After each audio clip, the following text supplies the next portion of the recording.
I'm going to say something uncomfortable. A lot of wheelchair users are getting turned away from dream excursions. Island hopping, snorkeling trips, sunset cruises, sold as for everyone, often aren't. Here's the hook. Accessibility isn't a bonus feature. It's a basic requirement.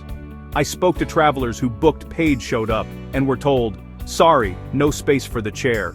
It's not safe, we don't have staff for that. Translation, the experience was designed without them in mind. Let's break it down.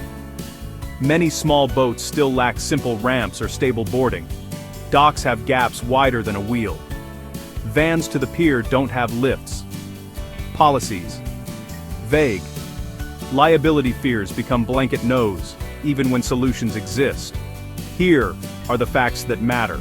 A portable ramp costs less than refunding 3 bookings. Basic crew training takes hours, not months.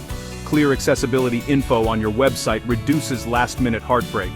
Inclusive design usually helps everyone, kids, seniors, injured travelers, aka more customers. If you run excursions, try this tomorrow. Publish exact specs, ramp angle, aisle width, seat transfer options, bathroom access. Add a checkbox at booking, wheelchair user.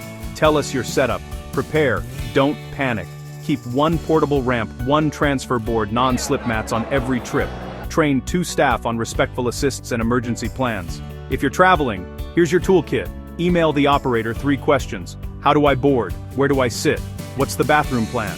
Ask for photos or a quick video walkthrough. Share accessible operators publicly. Silence helps no one.